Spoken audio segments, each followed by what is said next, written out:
Form भरने के लिए आए, लेकिन ये मैडम आई नहीं। कौन मैडम? BLO madam?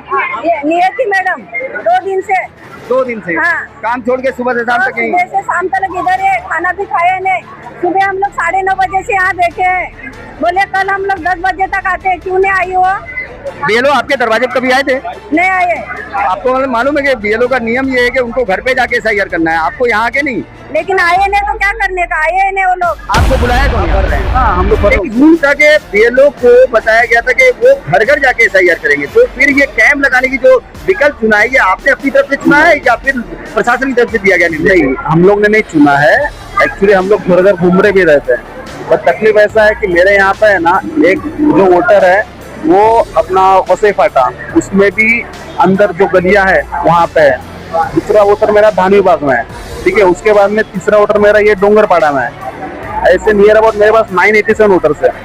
अभी उसको जब मैं कर रहा हूँ तो पॉसिबल ही नहीं है कि हो पाए करके। तलाठी क्यों नहीं कर रहे? वो लोग कैम्प लगाए तो वो लोग हम लोग को सपोर्ट करना मागता है। मॅडम येऊन काय बोलल्या का 4:30 वाजता मी येतो, मग 4 वाजता मग आता मी फोन लावला, आता मोबाईल बंद केलाय। मोबाइल बंद है? हाँ, वो लोग का इसका फोन बंद है अभी।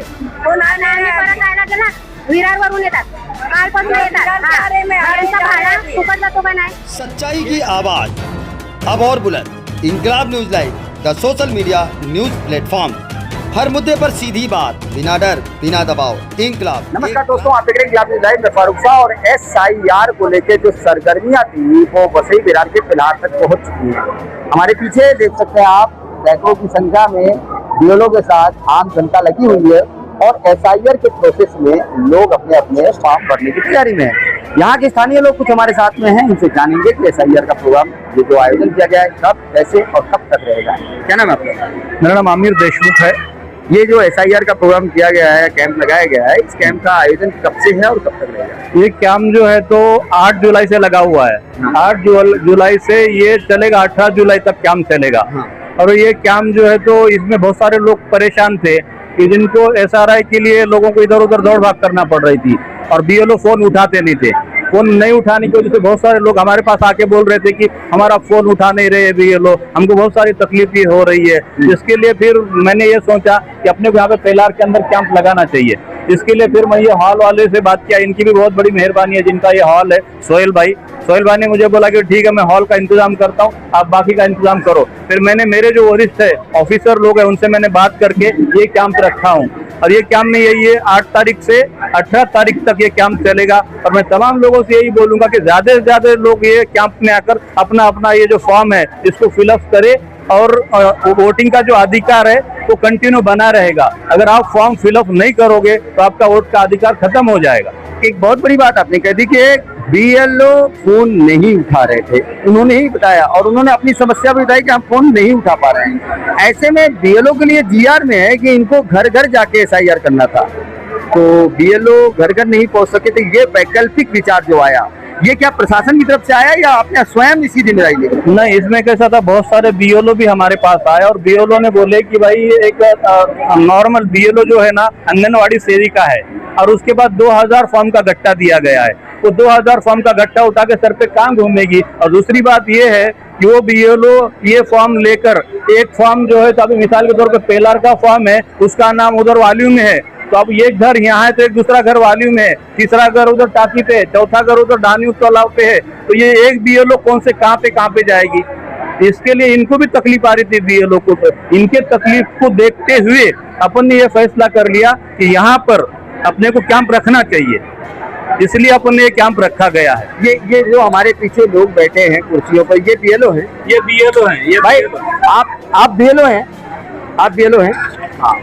बीएलओ की भूमिका में जो समस्याएं यहाँ आ रही है उसको मैं जानूंगा, जनता के लिए सबसे बड़ी समस्या क्या आ रही है यहाँ पे उनके फॉर्म को लेकर के?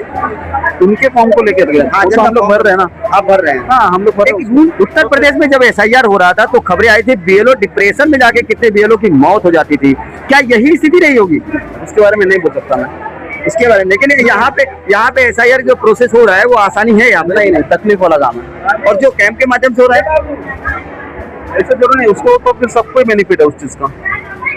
हमें जानकारी मिली कि यहाँ पर बीएलओ के रूप में आंगनबाड़ी के कार्यकर्ताओं को भी नियुक्त कर दिया गया और अब उन्हें यही नहीं समझ में आता है कि वो काम करे तो कैसे करे।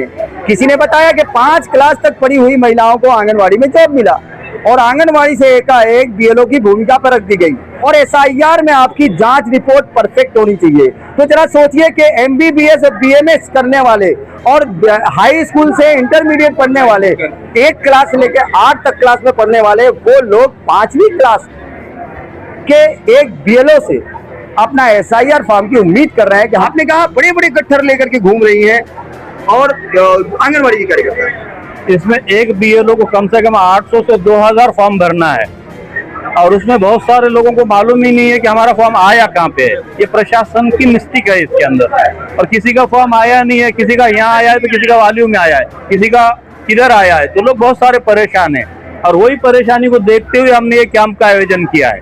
ये जन सेवा का जो आपने भूमिका निभाई है ये बहुत बड़ी जिम्मेदारी है और उसमें आपने एक अहम भूमिका निभा रहे हैं कि किसी भी तरीके से साबित हो जाए। लेकिन अगर इसके बावजूद भी जो जनता यहाँ पर है उनके चेहरे देख सकते हैं आप, मायूस और उदास, वो खुद अनभिज्ञ हैं और उसमें एक अनभिज्ञ जिम्मेदार व्यक्तियों के द्वारा उनके फॉर्म की भराई की जा रही है। कहाँ तक आपको लगता है ये उचित होगा या आने वाले भविष्य में वो सकारात्मक इसका रिपोर्ट आएगा? नहीं, अभी जो जिस हिसाब से काम हो रहा है उसमें बहुत सारी मिस्टेक है। मिस्टेक ये है कि पढ़े लिखे लोग नहीं होने की वजह से बहुत सारे प्रॉब्लम आ रहे फॉर्म भरने के लिए। तो प्रॉब्लम सॉल्व करने के लिए यहाँ पे जो मेन जो ऑफिसर होना चाहिए, ये जो बीएलओ इनका इंचार्ज जो भी है वो इंचार्ज यहाँ बैठना चाहिए, लेकिन वो बैठता नहीं है। वो नहीं बैठने की वजह से ये किसको पूछेंगे अपनी समस्या, किसके पास जाएंगे, ये किसको जाके अपना हाल सुनाएंगे। ये तो ये प्रशासन की मिस्टेक है। प्रशासन को इतना बड़ा यहाँ कैंप लगा है, इसके लिए यहाँ पे बिठाना चाहिए था किसी को ना किसी को, लेकिन प्रशासन ने बिठाया नहीं है। मैं आपसे आखिरी में जानूंगा कितने बीएलओ यहाँ पर उपस्थित हुए हैं और कितनी लोगों का फॉर्म भरा जा सकता है उम्मीद की जाती है?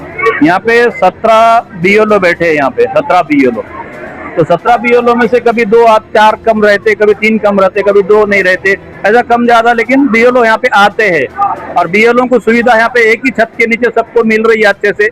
नहीं तो इनको घर घर जाकर काम करने के लिए बहुत सारी तकलीफें आ रही थी। जो ये इतने बड़े फॉर्म के गट्टे उठा के कहाँ घूमते हैं, इनकी तकलीफ को देखते हुए यहाँ पे हमने ये कैंप लगाया है।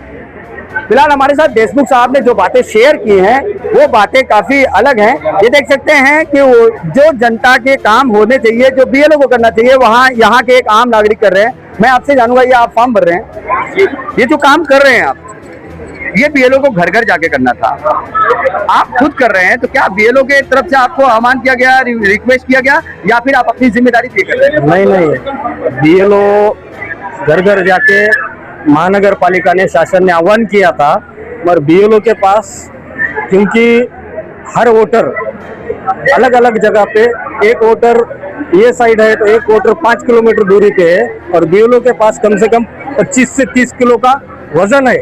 उनके पास लेडीज बीएलओ रहने के बाद ऐसे कोई सुविधा नहीं है और उनको प्रॉपर कोई घर नहीं मिल रहा है। इसलिए हमने यहाँ पे प्रशासन के काम की जिम्मेदारी एक आम नागरिक उठा रहा है। वही बात आती है कि बीएलओ के लिए जिन्हें नियुक्त किया गया वो 5वीं क्लास पास एक आंगनवाड़ी कार्यकर्ता हैं। ऐसे में आप इतनी बड़ी जिम्मेदारी ले रहे हैं, कल के डेट में लोगों के एसआईआर फॉर्म अगर कंफर्म नहीं होते हैं या फॉर्म में कोई त्रुटि होती है, वो फाइनल नहीं होते, तो उसका जिम्मेदारी आपके सर आएगी या बीएलओ डिपार्टमेंट के?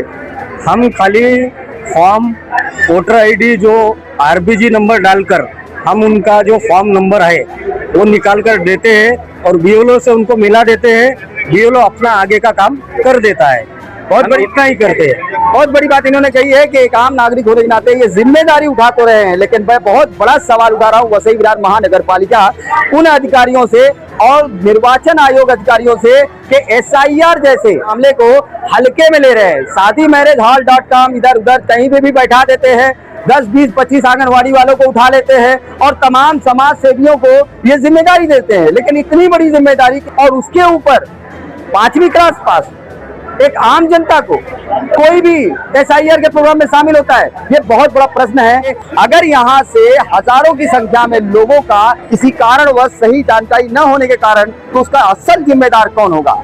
सिटी सर्वे की रिपोर्ट में हम इसी प्रकार की खबरें लाते हैं और लाते रहेंगे। हमारे चैनल को सब्सक्राइब करिए और शेयर जरूर करिए ताकि हर बीएलओ तक ये खबर पहुंचे और चुनाव निर्वाचन आयोग को भी ये जानकारी मिले कि जो कर्म कर रहे हैं इससे न जाने कितने लोग देश के बर्बाद हो जाएंगे। आप देखेंगे, आप मैं फारूक साहब। ग्राउंड रियलिटी मीडिया जहां हर सच सामने आता है सीधे जमीन से, बिना डर बिना दबाव के। Please subscribe and share.